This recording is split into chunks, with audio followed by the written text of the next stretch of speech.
Сіздермен бірге кино айтушы. Мен бүгін сіздерге 2014 жылы шыққан романтика мелодрама жанрындағы «Горячая кровь юности» фильмінің қысқаша сюжетін баяндап беретін боламын. Бейне басталмас бұрын каналға жазылып лайк басып кетіңізші. Бұл сіздер үшін бірнеше секундтық іс, ал біз үшін үлкен қолдау. Ендеше кеттік.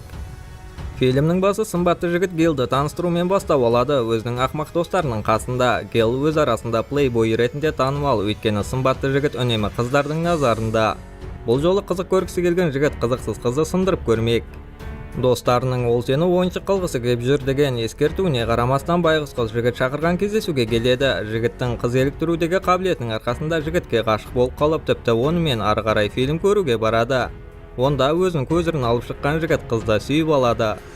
Сөйтсе жігіттің алға қойған мақсаты мектептегі барлық қыздарға ұнау екен. Өзінің қыздардың арасында танымалдылығына қарамастан, Гел былайша жолы болмағырлардың қатарынан өз мектебіндегі бандадан қатты қорқады. Бір күні оның мектебінде Сеулден келген жаңа оқушы қыз Сохи пайда болады. Жаңа оқушы тек Гелге ғана емес, басқа жігіттерді де баурап алады өзінің сұлулығымен. Қыз мектепке жаңа келгеніне қарамастан оны ұната қоймағандар да бар екен. Ол Сук, мектептегі қыздар бандасының көшбасшысы. Қасынан Гелдің өтіп бара жатқанын байқап қалған қыз оны шақырып алып, неге сен мектептегі барлық қыздарды еліктіріп жүрсің деп сұрайды. Суктың сұрағына жауап бере алмаған жігіт кешке таман оның панасына баруға мәжбүр. Еркек мінезі деп жүрген Сук өзінің көйлегін киіп боянып сүйкімді қызға айналып шыға келеді. Бірнеше уақыттан кейін жігіт те келеді, алайда бұл Гелдің өзі емес, оның аңқау досы. Кешті күткен қызды бұл қатты ашуландырады. Қызығы ақмақ досы қыздың денесін сипалай бастайды. Гелдің тірлігі азда, енді достарының істеп жатқаны осы ма деген Сук оны бір аударып түсіреді.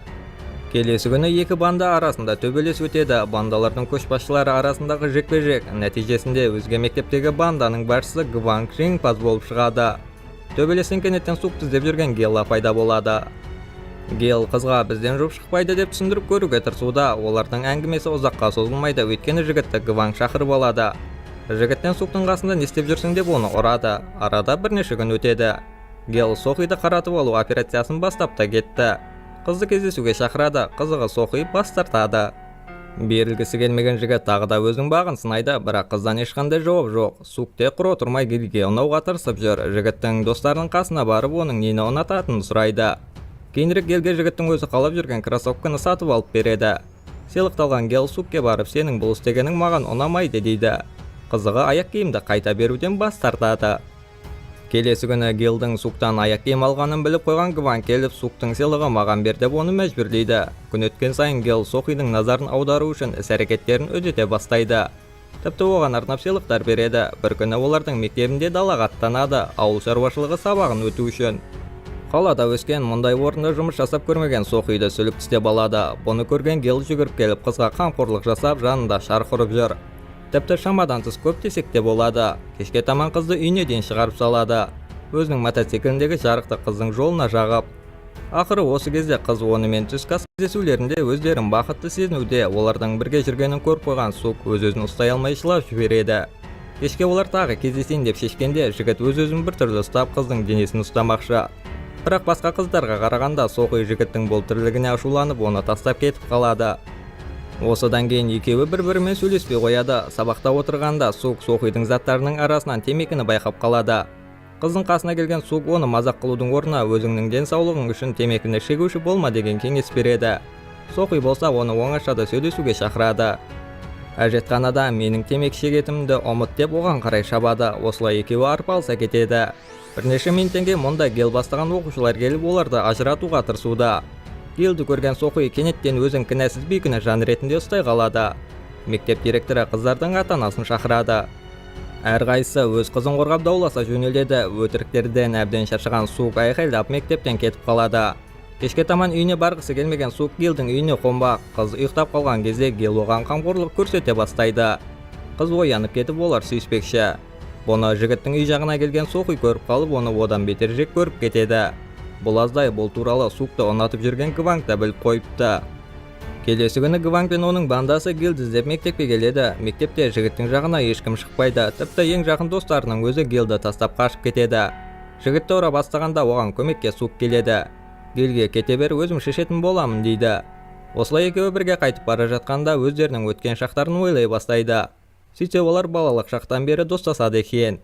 Олардың достығы Гелдің әкесі шетелден келіп, анасы үйді тастап кеткенше жалғасқан. Сөйтсе бір күні мас болған жігіттің әкесін үйге Суктың анасы алып келіпті. Осы сәтте кішкентай Гел әкесінің Суктың анасымен өз әйелінің көзіне шөп салып жүргенін біліп қояды. Содан бетер Сукты анасы үшін жек көріп кеткен екен. Осы себептен де ол қызды жақсы көре алмайтынын, тіпті доста бола алмайтынын айтады. Қыздан неге сен мені жақсы көресің деп сұрайды. Сук мен сені бала кезіндегі мейірімділігің үшін жақсы көремін деп айтуға ұялады. Өзінің жақсы көретін себебін айтқысы келмеген қыз кетіп қалады. Ал Гванг болса енді Сохиға қоқалоққа көрсетуге көшті. Көшеден Сохиді кездестіріп қалған оның бандасы қызды мазақ қыла бастайды. Тек мұғалім көріп қалғасын ғана қызды жайына қалдырады. Осылай үйіне қайтып бара жатқан Сохи оған сыйлығын бермекші болып күтіп отырған Гелді кездестіреді. Жігіттің бетінен ұрып жіберіп, маған істеген үшін оны өлтір дейді. Гвангтың қызды қорлағанына намыстанған жігіт расымен де одан кек алғысы келеді. Оның артынан аңдып әр күні жаттығулар жасай бастайды. Өзі дайымын деп күткен күні келген күні жігіттің қорқақтығы ұстап қалып, тіпті Гвангқа тиісуге де батылы жетпейді. Керісінше оларды ұрамын деп келген жігіттің өзін ұрып жібереді. Үйіне оралғасын әкесі баласына сұрақтар қояды. Олар сені неге ұрды деп, бала мен әке қақтығысқа келіп қалады. Гел сенің кесірінен анам кетіп қалды деп әкесін айыптауда. Қызығы осы кезде пайда болған бауыры барлығын түсіндіре бастайды. Сөйтсе барлығы басқаша болған екен. Көзіне шөп салған әкесі емес, керісінше анасының өзі болған. Соған қарамастан әкесі Гелдің анасын қатты жақсы көргендіктен оның үйге оралғанын әлі күнге дейін күтеді екен. Бұл күтпеген шындық Гелді шоктық жағдайда қалдырды. Ал Сук болса сен неге Гелге тиісе бересің деп Гвангтан сұрап, мені жайыма қалдыршы деп өтінеді. Гванг Гелді жайына қалдыруға келіседі, тек бір шартпен: Сук олардың бандасынан шығу керек. Қыз жігіттің ұсынысына келіседі, сосын оған бұрынғы бандасының келіп тұрғанын көреміз. Мектепке бара жатқан Гелдің әлде көңіл күйі жоқ. Ол жерден Гвангты кездестіріп қалады. Бұл жолы жігіт оған тиіспейді. Сук сені қорғап қалу үшін біздің банданы тастап кетті деп шындықты айтады. Ал Сукты болса кек ала алмай жүрген бұрынғы бандасы ұрып жатыр екен. Оларға қарсылық көрсетуге тырысып жатқан Сук те жоқ.